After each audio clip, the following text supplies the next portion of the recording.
All right, morning guys. Another day and another episode. Today is an extension of the cheap video lighting options that I was talking to about with Isha. And I was thinking that I would bring my lights over and show you what I have with regards to a cheap lighting kit. Now, this lighting kit consists of consumer grade lamps. That means lamps that were designed for your home. Okay, and I'm going to explain to you how to choose these lamps and what makes a lamp usable for video production. But even before that, okay, one of the key tenets of video lighting is the ability to control the light. All right, quality, quantity, and shape. Okay, now in order for you to do all of these things, you need to have the light permanently placed in that position. You cannot just take the light randomly and hold it around. Okay, and the reason for that is because number one, these lights are mains powered. That means they are using the electricity. All right. So first disclaimer of the day: if you do decide to buy these kind of lights, you need to understand what electricity does and how to safeguard yourself. Okay, that would be the topic of another video about wiring, electrical wiring, safety, and all that. But for today, I just want to introduce you to this little baby over here. I don't know if you can see it, but I'm going to drop it down to the size of the camera. There we go. Beautiful. Okay, so this is the E27 holder that I was talking about earlier. Okay, you can buy this from shops in Penang, from the 3 shops that I showed you. They have this for sale, if I'm not mistaken, for about 50 to 60 ringgit. Okay, but if you do decide to buy this from China or online, you could get it for 15 ringgit or 10 ringgit. Okay, my recommendation to you is that if you do decide to buy this overseas from China, get a group of your friends together, give me a call as well, and we will do a bulk sale. That means we buy 20 pieces, 30 pieces, and we try to sell them on over here. Okay, it's a money earning deal for you. You buy it at 15, you sell it for 35, you get your lights for free. Okay, now the reason why I recommend that we all get this and keep it in your house somewhere is because this fixture with this light stand, by the way, this light stand, if I'm not mistaken, I think I purchased it for 20 bucks. There was a shop that was having I think it was a closing down sale, and they were getting rid of all their stands. So no, it's $15. Sorry, I think this is $15. Okay, and I paid 15 bucks for this stand. Okay, I have lots of stands. Okay, so this stand with the E27 holder and a bulb, a home style bulb. All right, this is a compact fluorescent bulb, or a CFL. I'll explain in a while. This stand, this fixture here, is going to help you in so many ways. All right, if you're doing a shoot and you need lighting to do ambient lighting to fill up a scene, this lamp will do it for you. If you're having a party in your house and you need a lamp in that corner to illuminate that area, this lamp will do it for you. If you're going to a location, sorry, that's a message. If you're going to give a talk or a seminar somewhere and you need to bring some lamps with you, this is the lamp to bring. Now, the reason for that is simple. The bulb uses 240 volts power supply. It doesn't use any special power settings. Okay, number one. Number two, it doesn't take a lot of power. You can plug 20 of these on one extension cord and it will not strain the extension cord. You can get a lot of light into your videos cheaply with this basic kit. Okay, that's the good point. The bad point is there's really no way to control how the light is flowing. All right, remember quality, quantity, and shape. Right, we've got quantity. All right, you buy a bigger bulb, you buy a bigger wattage, you get more light.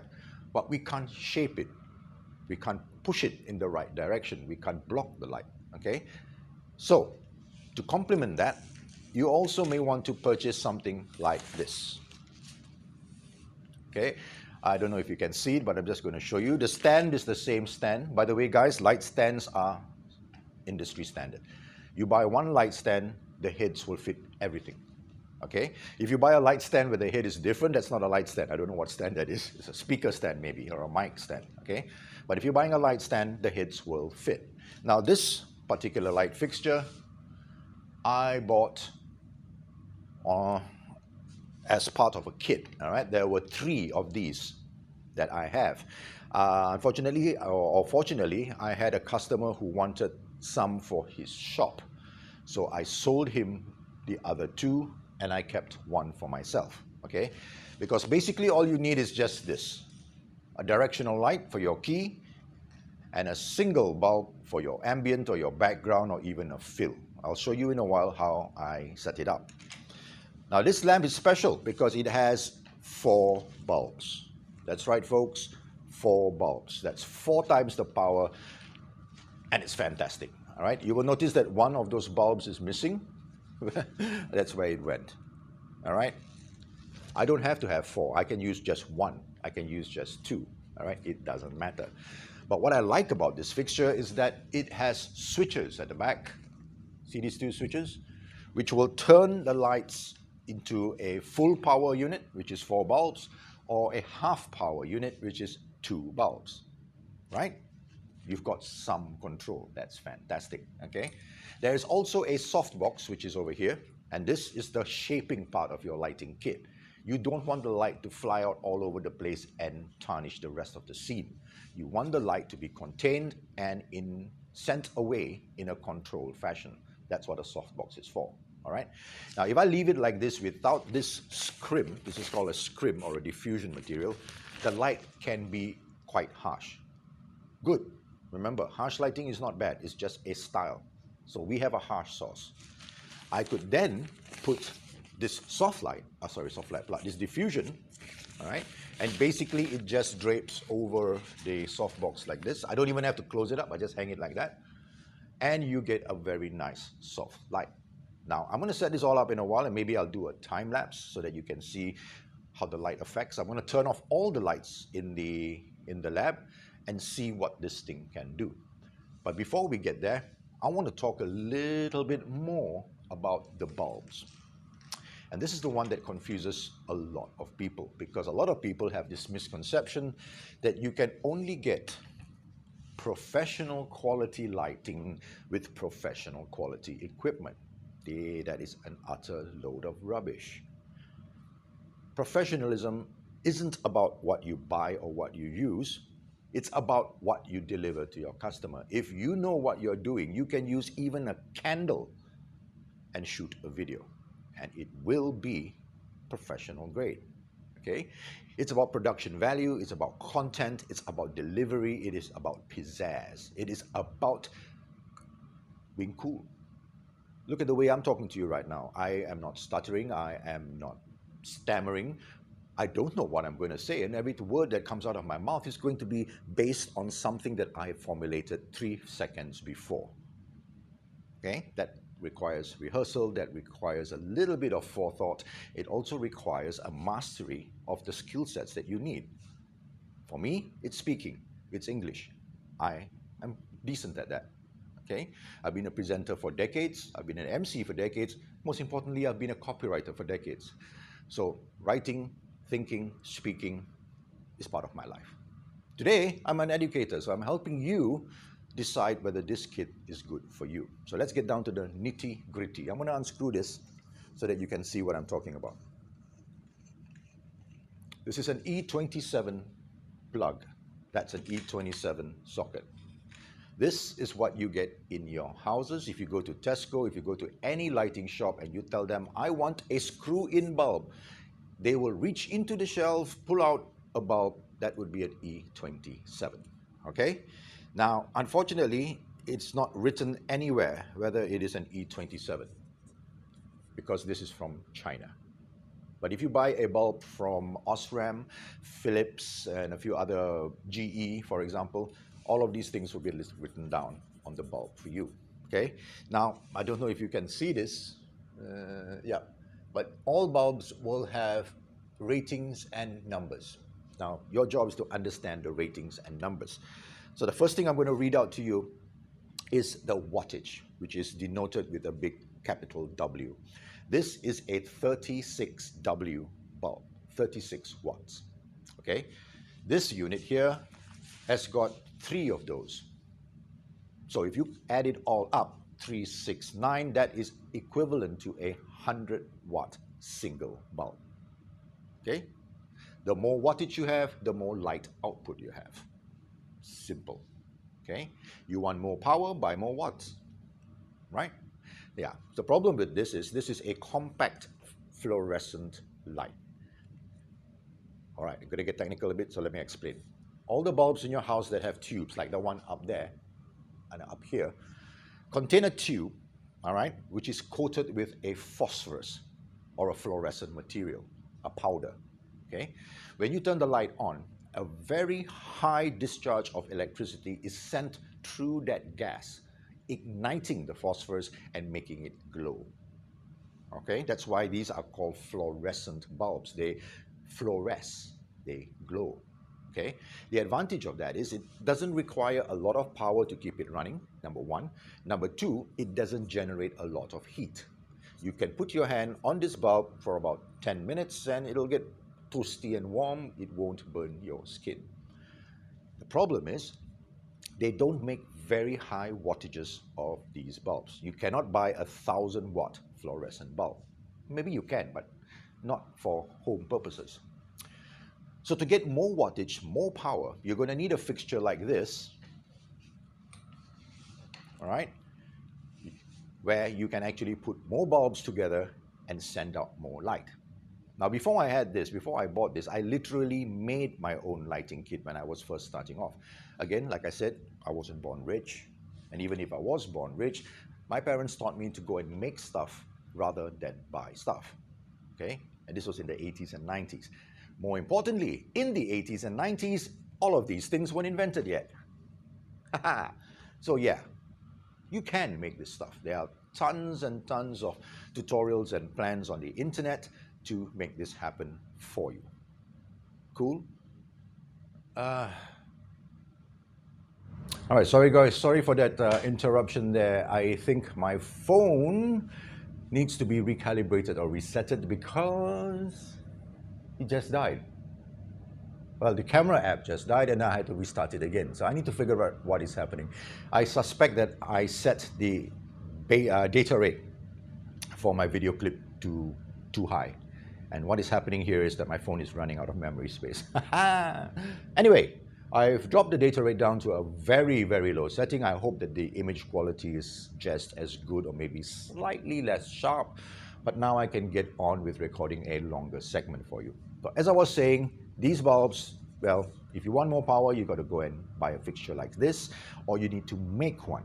Now, I've made many in my life, and I was thinking of doing a workshop for you and showing you how to make one of your own. Then I realized that you have YouTube and you have tons of tutorials out there showing you how to make a kit like this on your own. So instead of doing that, I am going to make a video on a topic that is not really shown on YouTube a lot, and that is safety protocols. How to make one is easy. How not to kill yourself is hard. So I'm going to teach you how to safely do that. Now, with that being said, my question to you is this: why are you even considering making it when you can buy this entire kit, softbox, holder, bulbs, stand, for 150 ringgit? That's right, folks. You can buy this from China for 150 ringgit. You buy two, it's 300 ringgit.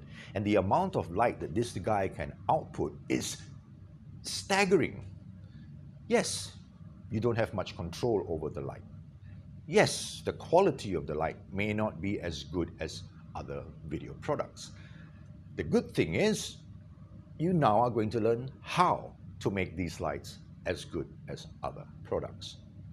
So point, before I move on, I'm going to tell you 150 ringgit gets you all these, all right? Softbox is important, diffusion material is important, the holder, super important, you want to be able to hold 4 bulbs, and the legs and the stand is also super important. Now, if you don't want to use the softbox, if you look carefully, there is a hole in the center of this holder. And that hole, ladies and gentlemen, is for you to slide the umbrella into it. You can even use a photography umbrella, a photographic umbrella, and stick it in there. And you would get a very soft and diffuse spread of light. Okay? Clearly, thought was given to the making of this product, and for 150 bucks, this guy will beat any small LED out there in the market. Now, these small LEDs have battery packs, which is fine if that's what you want. You want portability, then by all means go and get that. These guys are meant for shooting in-house or where you actually have an extension cord. Okay? Now, again, with that said, I also know of a way that we can convert this light into a portable kit.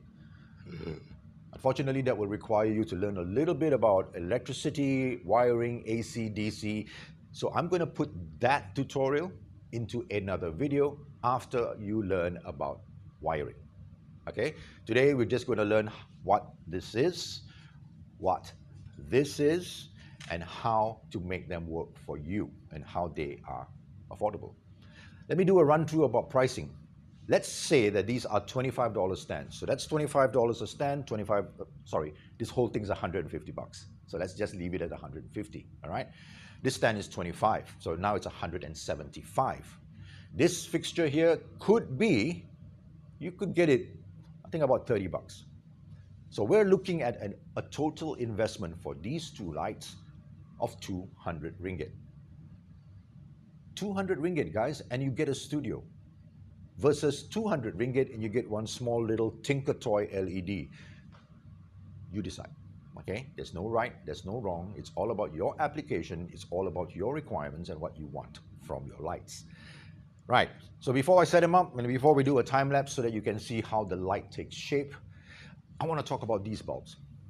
Compact fluorescent lighting, CFLs, or fluorescent tubes. They come in a spiral, more surface area. The light emanates from the side, not from the front, so you need to take that into consideration, which is why the softbox is important. The light comes out from the side of the bulb, hits the box, comes shooting out this way. If I put this like this in a room, the light will spread across the room. It won't spread in the direction of the bulb. Now, with that said, here's the best part. These bulbs don't last. Oh, they are better than the old bulbs, the incandescent bulbs. These bulbs will last you 3,000 hours, 2,000 hours of continuous use. That's weeks, months, maybe even a year, depending on how you use them.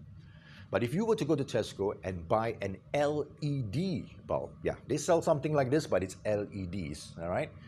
And if you buy those bulbs have a lifetime warranty or usage of 10,000 hours minimum. 10,000 hours, guys. That's approximately 10 years of use, okay?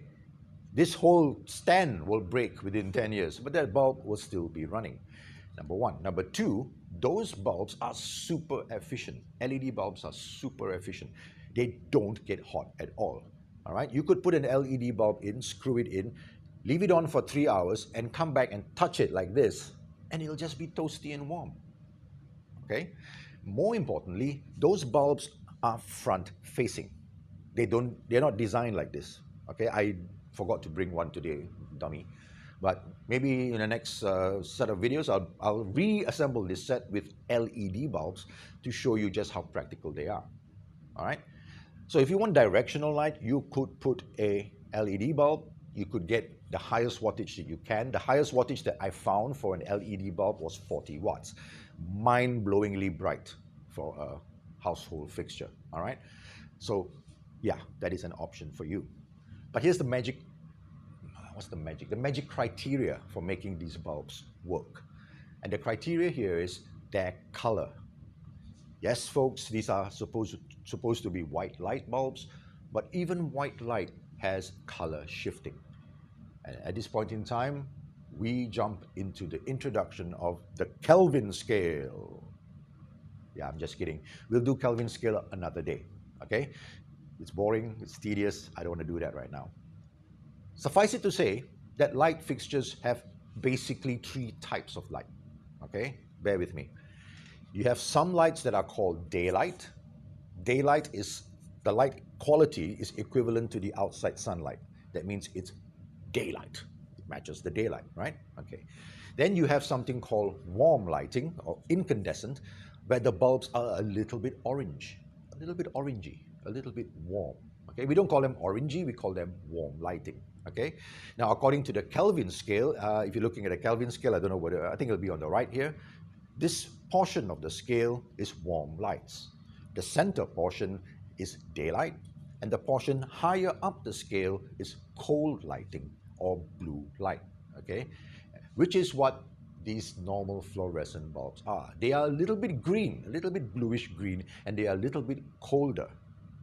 Okay, now in terms of the layman and the general public, we just call these lights warm light, daylight, fluorescent, or cold light. Which one is the one you use? Depends on your scene. That's right, folks. There is no such thing as one bulb fits all. You need to set the lights to match your scene. So if I'm shooting in this room, and I know that this room, the majority of the lighting in this room is fluorescent, I would change my bulbs to match this room. All right? The problem, fluorescent lighting makes humans look greenish. They don't look natural at all. Okay? Right now, fortunately, I have asked the maintenance people, well, not now, but early on in the existence of this lab, to change all of these lights to daylight. So my skin looks naturally brown and tanned. Okay? So buy whatever bulb you want, fix it, and live with it. Now I'm going to do a time lapse, and we're going to see how it looks like. See you in a moment.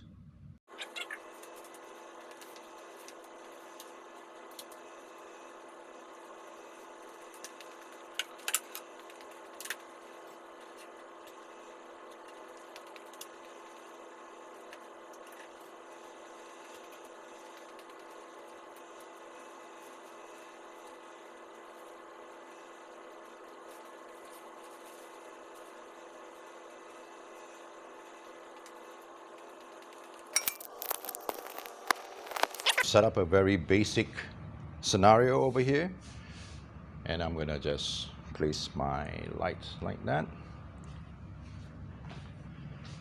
and straight away you will see that I have a very nice, so far away I can't really see, let's come closer a bit. Yeah, Facebook is telling me that there's new stuff happening. Okay, let me get the horizon set. Okay, so as you can see from the lighting scenario, I've got a softbox on the right, that light fixture with 3 lamps that are lit with 36 watts. Admittedly, these bulbs are kind of old, so they may have lost some of their luster and some of their power. Okay, and they are not daylight per se, all right? They are not 100% accurate daylight. So as you can tell from the skin tones right now, it has literally shifted. It's now a little bit green, okay? On this side here, I have this lamp.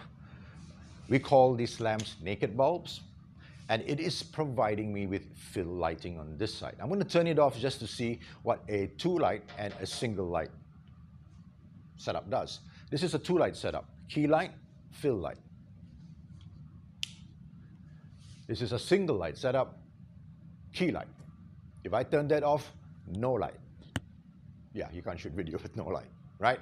So we need lights. We need at least 2 to give you a half-decent tabletop shot, a half-decent dialogue interview, and a half-decent way to shoot film. Okay, so that's the key light, that's the second light. Now, the diffusion material is on right now. I'm going to remove the diffusion material and see whether it is a little bit harsher. Let's have a look.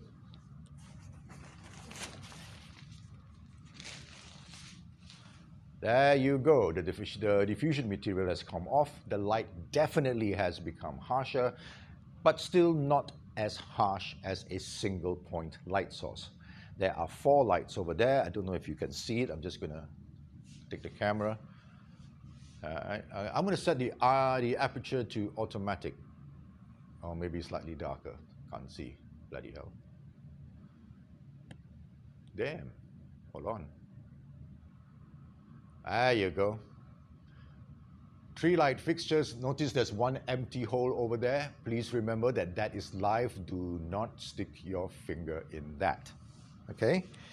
Which brings us to the final message that I want to give to you guys. I'm turning the ISO up, turning the shutter speed down. And here's the final message, guys. If you want to shoot well, you need to master your lights. Mastering your lights doesn't mean buying professional gear. It doesn't even mean buying lights. You can make the lights. But you need to master the 3 key aspects of lighting. Quality. And when I say quality, I mean what kind of lights they are, the color. Is it daylight? Is it warm? Is it cold? Does it have a pinkish hue, a magenta hue? You need to learn how to adjust those lights. There are 2 ways to adjust those lights. One way is by using practical adjustments. That means gels. You need to put some filters in front of the light to change the quality of the light. That's a topic of another video for another day, okay? After we learn Kelvin Scale. That's next. Then we need quantity of the light. Now, quantity of the light means how many bulbs we have, what is the wattage, and most importantly, and this one many people don't understand, I don't know why, distance of the light to your subject. You bring the light closer, you get more light. Simple as that. You don't need to turn a knob. You just need to understand what is inverse square law. All right? Now, take all these phrases, turn your captions on. See, if you see this word, inverse square law, go and learn about inverse square law. Next word I want you to try and investigate is the difference between lux, L-U-X, and lumens. These are light output ratings. So try to learn a little bit about that. You don't need to memorize anything. Just understand what lux and lumens means. Okay? Then learn about compact fluorescent lights, LED bulbs, and HMI bulbs. These are the 3 general bulbs that are used in the marketplace today. Okay? If you know how to modify light and even make lighting with these 3 sets of bulbs, you, my friend, become indispensable in the industry. Now, I'm a solo entrepreneur. I don't have the budget to bring in large crews to do this job for me. My customers are lower end. So to do what I need to do, I needed to become a master of light. So a lot of my light fixtures are homemade. And even if I do buy the light fixture, it takes me a long time to decide if I need that light. This light, I want to change, sorry. It's distractingly irritating. Let me put the diffusion material back on. There you go. By the way, guys, it's been on for 10 minutes now, I think, and it's still cozy, cold, and nice. All right, moving the light away. There we go, back to some nice even lighting. You notice the intensity is about pretty much the same. I'm going to turn the light the other way. There you go, nice key, half fill. Beautiful. All right, so anyway, guys, as I was saying, you can use any light you want. Just decide whether it's daylight, warm, or cold. Learn how to fix it in post, but most importantly, learn how to get it right live, on location. All right? All right, so that's cheap lighting, but professional, very good quality lighting that you can do at home.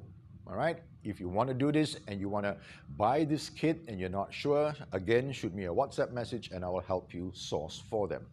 But if you look at the previous video where I did shopping on Shopee with my phone, those 3 shops have kits like these. And those shops have stock in Penang. All right? So you can go and buy them directly. Unfortunately, it will be a little bit more expensive. So if you're looking at ultimate cost and you want to get it cheap, you need to buy them directly from China. All right? Unfortunately, you're going to need to pay your shipping costs and it may come out to the same.